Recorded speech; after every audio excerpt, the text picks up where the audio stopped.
Hey, good afternoon, everybody. Whew, I feel a lot less pressure now. Not sure why. Thanks for giving us the time. Today we're going to talk a little bit about machine learning and how data and that sort of side of the world affects each of these entities. So I'd like to start off with a little bit. My name is Dave Reynolds again. I'm Vice President of National Sales and Product Development for Health Plans Incorporated. We're a TPA, third-party administrator dealing with self-funded clients. We've been around for 35 years, and we are a wholly owned subsidiary of Harvard Pilgrim. So we have a substantial footprint in New England. We're based in Massachusetts, but we are writing business in all 50 states right now. One of the reasons we're excited about being here, and I'm replacing Paul Forte, who's our Vice President of Innovation. So Paul regrets he couldn't be here today, but I'm glad to be able to participate. Is that, HPI is very focused on custom solutions. We're always very excited to be in the room with people who are trying to do cutting edge things and figure out how we can bring those solutions to our clients in a cost-effective way that shows some value to them and have those interactions with the employers where they feel like that they weren't just sold something, but these things actually made a difference in their employees' lives, which is ultimately what we're all doing here. So I'd like to go down the row here and let everybody sort of introduce themselves and sort of a brief blurb about what each of their entities does. Victor Wang, founder and CEO of CareCoach. We provide digital avatars that help to psychosocially and functionally support the highest need, highest risk patients across the care continuum. So we have a couple health plans in Massachusetts actually as customers. We also serve hospitals doing various different things like in the hospital. Our clinical study shows that our avatars at the bedside help to reduce falls by up to 85%, mitigate delirium. And in the home, we're coaching for multiple chronic conditions, keeping people out of the ED. Typically older adult patients, like the asthma example where the kid really didn't need to go to the ED. That happens a lot with our older patients actually, because they are just by themselves and don't have anybody to talk with at home and remind them to go through that treatment plan. So that's what our avatar does, and we actually do it with magical abilities because we're cheating artificial intelligence by using a human-in-the-loop system. So we actually have a team of people 24/7 around the world that provide the natural language processing and automatic speech recognition and compassion, whereas the software just does what software does best, which is following pretty simple clinical branching logic type protocols and referencing variables and reporting things as appropriate. Hi everybody, I'm Teri Mullaney and I'm Chief Strategy Officer for Cogitativo.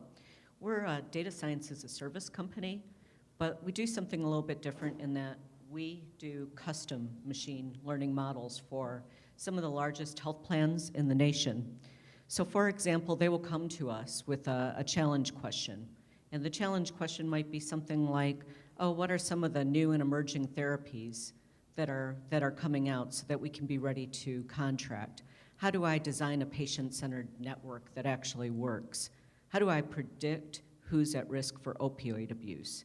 And so we'll design the custom models to help answer the questions, but it's not just about the science. We have deep domain expertise. We've hired people like me, and I've stopped counting after 25 years, but with more than 25 years as healthcare operators to work with the data scientists to not only examine the data, but also to figure out the root cause of whatever's going on and how to remediate it. So a little bit different. Hi everyone, my name is Rahul Dubey. I'm the Senior Vice President at America's Health Insurance Plans, AHIP. We're the National Trade Association for the Payers and Integrated Delivery Networks based in Washington, D.C. I'm also the founder, it is on, right? The founder of the AHIP Innovation Lab that I built in Chicago's West Loop. Not an incubator accelerator model, think more kind of Park, Xerox, Palo Alto Research Center where it's building and envisioning the office of the future. What's the delivery system of the future? And if we're going to do that, I set it up not as a payer spoke and a hub for payers to come in and talk about how great we are, right? We wanted to make sure that it was multi-stakeholder. So everything that we do at the AHIP Innovation Lab is focused on a specific market, with a specific payer and the essential stakeholders involved in the value chain around that pressing challenge: provider, employer, consumer, care manager, pharma, retail pharmacy, at the onset of the table. And that's about 10 people that have the ability. He's got magical abilities. They have kind of a wand they can wave to say, we're going to bless this thing. And I come from the startup world, and I know what middle up looks like, where you're trying to help that one director facilitate the business case internally with a company that they've never heard of before, because you just got A-round funding and some marketing dollars. You're really excited, right? But it falls down because they can't facilitate the business case, not because they don't understand it. It's because they've never had to do it before. Right? The world has changed, their function has changed, but the cognitive bias is still there. So as an association, we have to be able to help our members accelerate the adoption across the ecosystem and have inclusive growth. And that's why I set up the lab 3.5 years ago to work with individual members. We've been able to work with over 100 of our members and be collaborative innovation.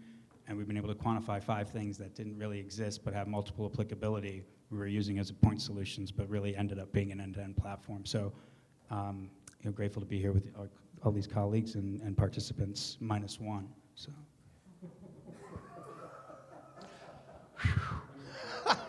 It's gonna get rough. Be good at the bar later. It's kind of hard to beat that one, you know? My name is Stanley Guilbaud. I'm the CEO and founder of 360 Health Systems. We are a payment integrity and cost management company. We provide a SaaS technology to payers. We actually empower them with the deep learning analysis that we actually provide into our system. We use a lot of the machine learning and supervised and unsupervised concepts to really help them manage the cost of healthcare, ultimately helping the patients as well in the premium that actually comes out at the end of the day. So that's in a nutshell. Great, thanks. Hey, all right, Stanley, we'll start with you. So in an industry that's slow to change, essentially risk averse to any sort of movement or massive change, and I think we're on the brink of a massive change. I think everybody here agrees that. It's sort of a best of times, worst of times scenario. How does a smaller company look to both, and or partner with some of the larger entities that has sort of own the market, and what do they do to differentiate themselves in that market, conversely? Sure, thank you. One thing we actually try to do is really make sure that our client sees ourselves as more of a partner than we're actually a vendor. So what we provide is a solution that most likely they haven't been able to really develop because of all the different issues they have to deal with. So having a partner like us or any one of my colleagues here really helps them, empower them in many ways to really reduce the cost as well as be able to manage the data. That's, right now in the healthcare data, we have about 373 exabytes, which is about 1 billion gigabytes. So, and by 2020, I think we're gonna get about 2,200 exabytes. So that's a lot of data we have to manage. And with companies like us having developed and be able to really sustain the way we do things, it becomes a win-win situation for larger companies. What would be an example in the world of 360 where, like a specific example of what you're talking about? The way we analyze the data with the fact that we actually look a lot of the payment integrity side, whether it's pre or post payment, we uncover a lot of different areas where could have been identified ahead of time will be able to be blocked in many ways in the systems, whether it's a different claims payment system to really allow the payers to be more efficient in many ways. So what we find in our algorithms with is the data we're able to populate with them to be able to see where the errors, the inconsistencies and inaccuracies they actually find. Excellent. Rahul? A great question there as you're looking at it in terms of the value chain is changing. And as just discussed, we would look at payer, provider, employer, consumer, pharma, right, value chain. Solution provider needs to be in there because my members and integrated delivery networks and some of these companies that are the essential traditional stakeholders are not tech companies, they're not analytic companies. They don't know how, they haven't hired for it. And if they have hired a chief data analytics officer, it's been with good intention, but also filling out that job description might not be the best person.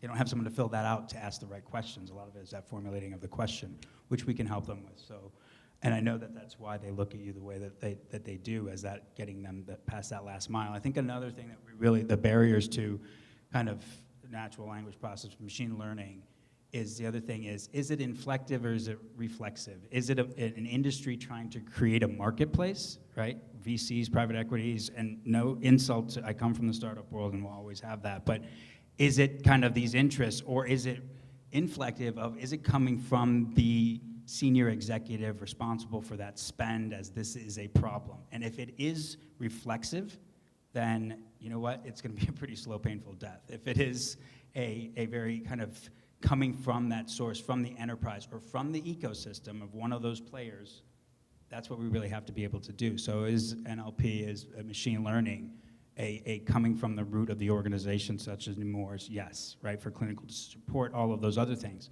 Who's going to pay for it? Why is it important to payers? That's the question. Because if we can find that value proposition, then we don't need to change the solution. We don't need to add another solution. We need to change the narration of the value proposition to be appealing to a payer, because it's never going to be appealing to both. But the solution does the job.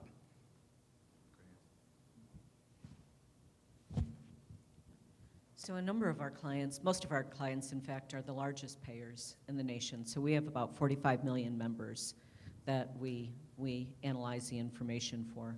And if I take a look at it, I would say all of them, all of the payers in the beginning say, oh, well, we have a data science shop, right? They have one. And to your point, I don't think that, number one, that's certainly not their core competency. They're not always able to hire the right talent. And I would also say that they have day jobs. So when it comes to remediation, they don't have time to do it, quite frankly. They just don't. And so we talk about efficiency in the healthcare system, but if, we don't want to, none of us, I'm sure, want to be credenza-ware, where we do this interesting analysis and it sits on the back shelf because no one has time to execute on it. So we spend a lot of time on remediation for that reason.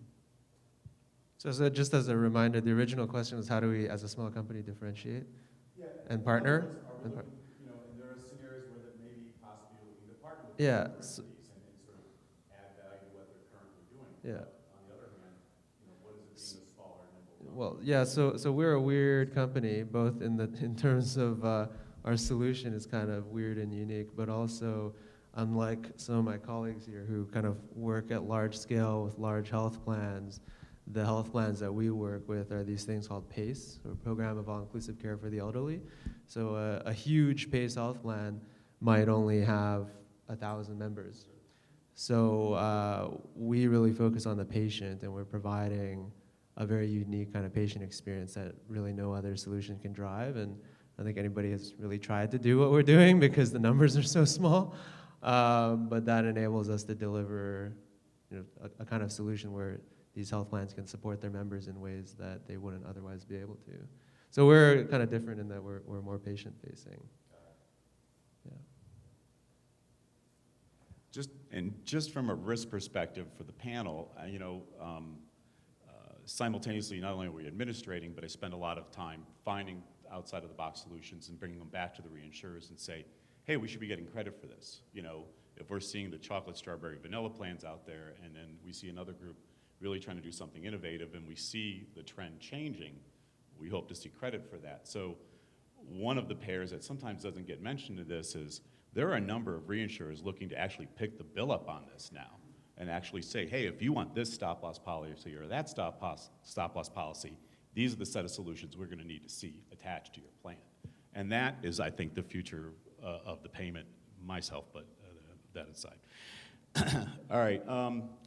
On the machine learning front, where has machine learning seen its successes? I mean, obviously this isn't very long in the tooth, but where has machine learning seen its successes?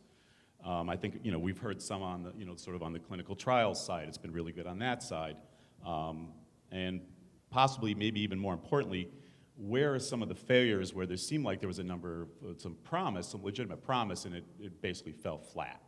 So, do you want to start on that? Sure. Yeah. I guess I won't talk too much on the successes because our colleagues here are pretty successful and can talk about that.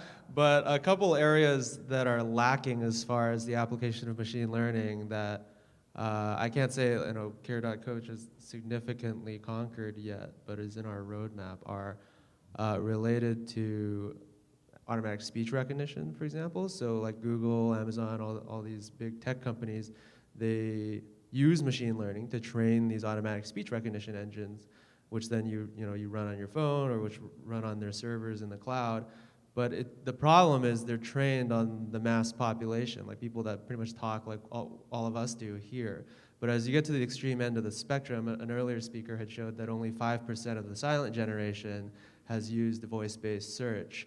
And that's kind of a vicious cycle. So if these oldest old are not using voice technologies, where's the data coming from? And if you don't have the data, well, no wonder why Alexa doesn't typically work very well for elderly people, much less anybody with actual like Alzheimer's or anything like that. When you think about it, this is the population that really, really needs this kind of voice-based interaction. Right, but unfortunately, because of the way it works, where you need this huge repository of data to then do machine learning on and build these automatic speech recognition systems, the technology is failing our seniors, essentially. So one of the things we're working on is building more like niche tailored automatic speech recognition systems, as an example. So I think that there's a lot of journal articles that everyone can read out there, and I hate to use this word right now, but in population health, certainly, machine learning has been quite successful, especially in the areas of risk stratification. So I will narrow my comments to that. So certainly we've seen success there. That's well published in many journal articles. I would say that areas where machine learning is also effective is in areas such as overpayments and underpayments, right? And also in areas like anomaly detection. So something's going on with your health system, or something's going on at your health plan, but you're not able to figure out why the total cost of care is rising. Well, you can take a look at total cost of care across millions and millions of records and figure out who's practicing differently. I mean, there's times when there's certainly uniqueness to any situation, but it shouldn't be the norm. So you can take a look at those models, and I think that's been an area where machine learning has really helped the industry. Success is a lot of different ways. I'm going to go a little bit off and not do the clinical side of things, but more around understanding the voice and patient-consumer journey. It's important for both provider and payer, and a lot of redundancies in trying to solve for that. So the success that we've had there is in touchpoints. So how many of you are aware that your health plan or employer sponsors you, and you have a health risk survey that you can take, like when you go under enrollment, right? How many of you have even started that? How many of you have completed it? One. Okay, so that's about the engagement level we have at payers for every program. Just kidding. But that is because it's mine. What's that? I have to do it. Okay, so that's it's by design, right? So you're forcing it and you're not happy about it, right? It's like the DMV and then that survey. It's like one of those things that you do. But it's 79 questions was mine. I got through maybe 18 and then got busy. But what I've seen is people being able to use really thoughtful, insightful questions that by answering you get 19 different data sets and you ask 5 questions. And it's a long kind of net promoter, but you're sharing that. And what it's doing is, because it's not, tell me your A1C level, your height, these just finite things, it's asking like, are you concerned about your sleep? And how I answer that is going to tell a wealth of information outside clinical and social. And so we're using machine learning to now, okay, Rahul suffers from seasonal effectiveness disorder, and so we're going to chime in October to see if he's going to shoot. And I answered that question in January, and to make sure we're sending him a coupon for vitamin D. So that's working really, really, really well in an area where we don't have trust. We're kind of shocked by this whole thing that they're reaching out, and it actually works in a pseudo Netflix, Amazon kind of way by just answering 5 questions. So you get complete, you get engagement. It's talking to them about other things, and that's not a care manager, because you can only handle 100 people. That's machine learning that's really working. Where it's not working is when people think they figured it out. That's what's scary, right? The technology hasn't evolved, and when I'm talking to them saying, what are your top pressing challenges just to get them going? Is it machine learning? No, we got that taken care of. It's like, oh boy, right? That's the shame. And where it's failed is that we put the cart before the horse, and I'm not saying just payers, but entities and stakeholders of this consumerism movement. We said, give us your information. We care about you. Share with us. And then they did, and we didn't know where to put it. And we put it in this abyss, thinking that it was going to get taken care of. And so when they said, we take care of you, they didn't. And we share that information, and we don't even get an auto response that we actually filled this out properly. You lost me, right? You're never able to like invite me over to dinner again. Am I going to show up? Because the first time and the only time I did, you weren't there. So that's basically where we have failed, expecting machine learning and automation and things like that to do it, but we didn't think about the process and the value chain and the supply chain. We've seen more successes than we actually seen failure in machine learning, and the way we actually use it is, like I mentioned earlier, it's supervised. So what we do is we put the answer it's supposed to be, and the data goes against it to see all the anomalies, to be able to show all the inaccuracies. And the little failures that we actually have seen is based on the actual data that we receive. And from there, it's always a challenge if it's a clean or dirty data. And we try to do a lot of different algorithms against unstructured data that allows us to really be able to overcome those kind of potential failures that would actually may see along the way. But everything we actually have done with all the clients we have is basically we've been able to help them over $100 million of finding money that based on that was paid inaccurate. So which is a big, I would say that it's a big success. So.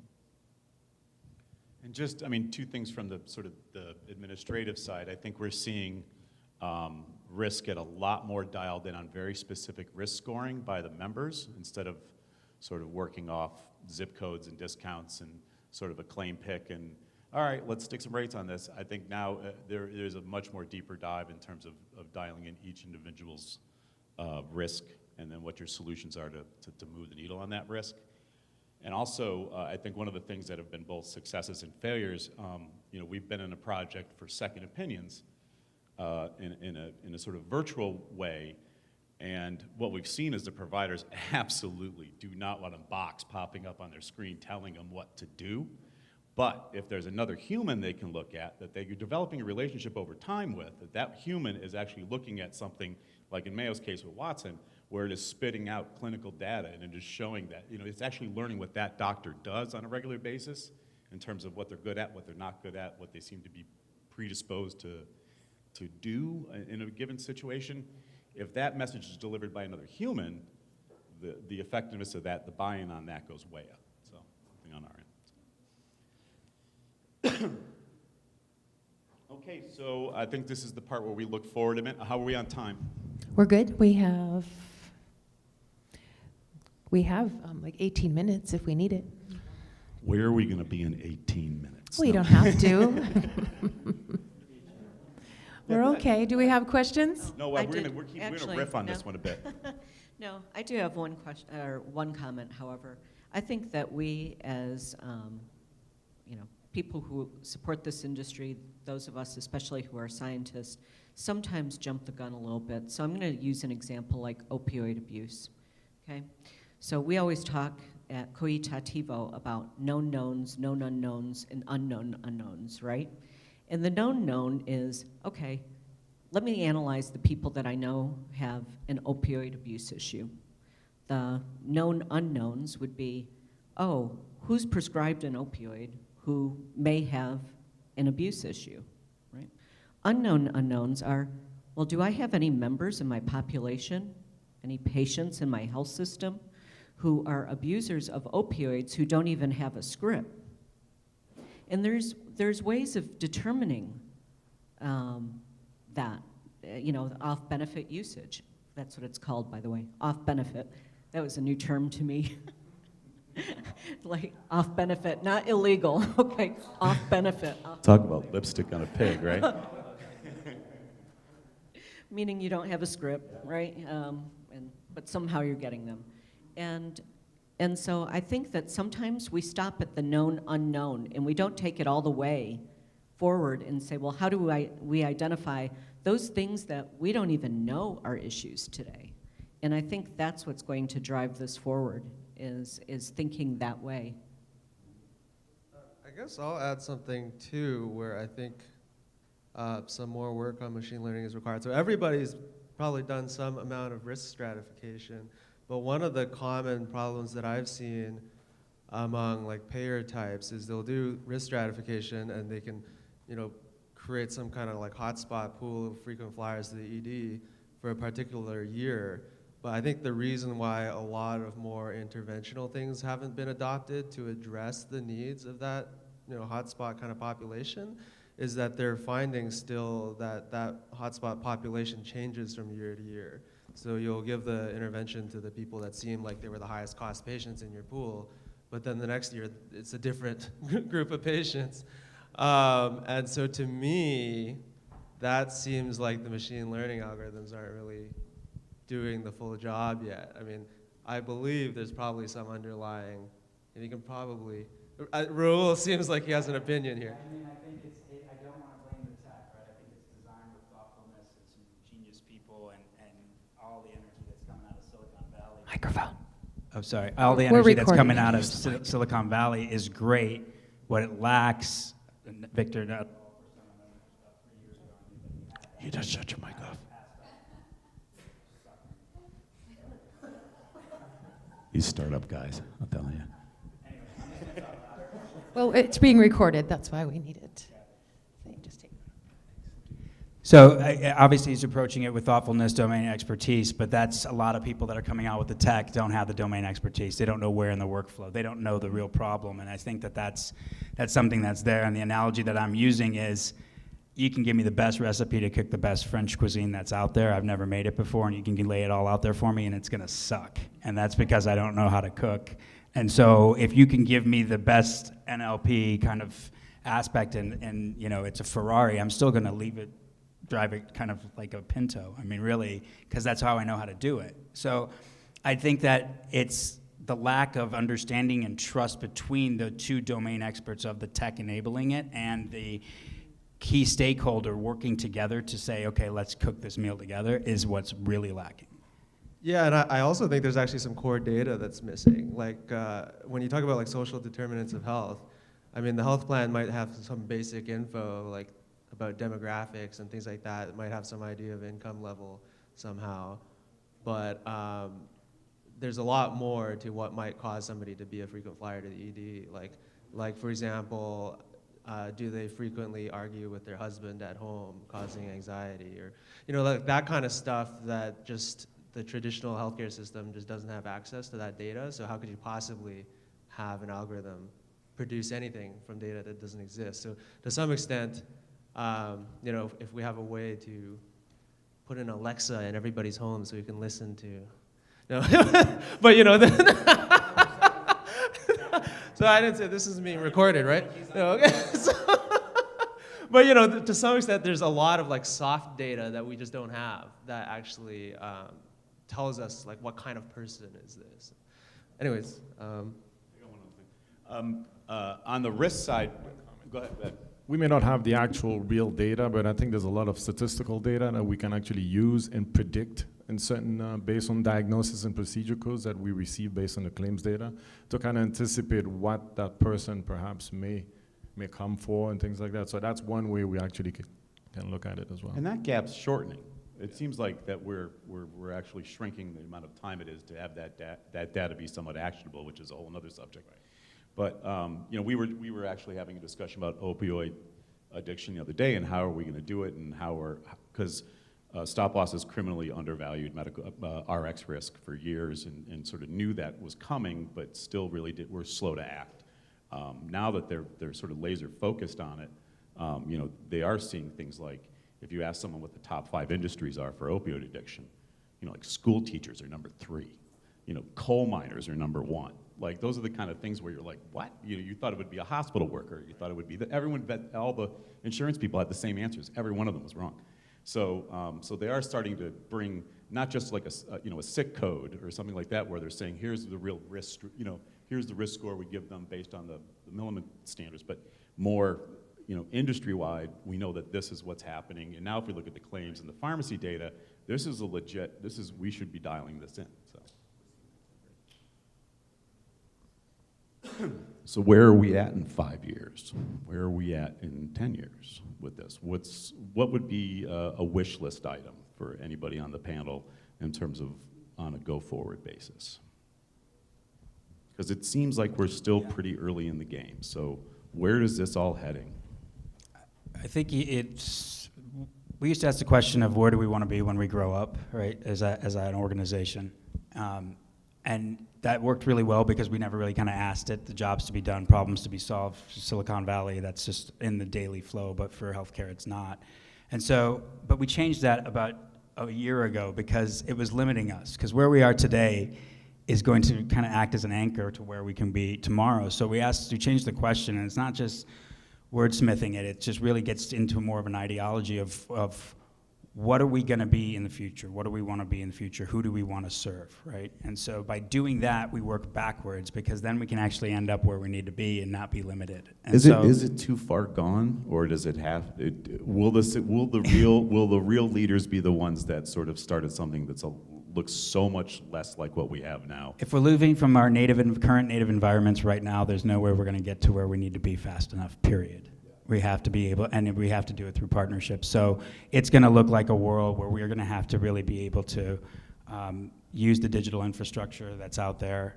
I don't think we need to disintermediate. I think we are going to have everything that is going to be successful and have an economic impact, higher quality, and satisfaction for the consumer, the people that we serve, could be employer. But designing for that, right? And I promise you, just the exhaust from that is going to give the institutions an ROI. So it's going to be a lot more consumer serving, and we're going to work in that world of compliance and reporting, not creating software so we can report and have compliance and maybe at the same time treat a patient or two. I'm hoping that, not wearables, IoT, but just business model, relationship, innovation across the value chain of healthcare, I hope. Because I'm going to start consuming a lot more healthcare as I get older, and I don't want it to really be that bad. And same with my parents too, and all of us, right? So we're the ones that are driving that. And we're going to It's see a a tough change. industry to sell a consumer moment in anyway. So it's people, yeah. Exactly. Microphone? Must speak in the microphone. Yeah. Do we have any questions from the audience? Yeah, let's do some Q&A. Anybody? Oh my God, we Please, answered all the all of them. questions.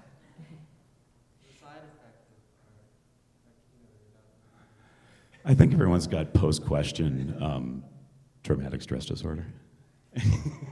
Not all in. Please give a round of applause for the panel. Thank you very much.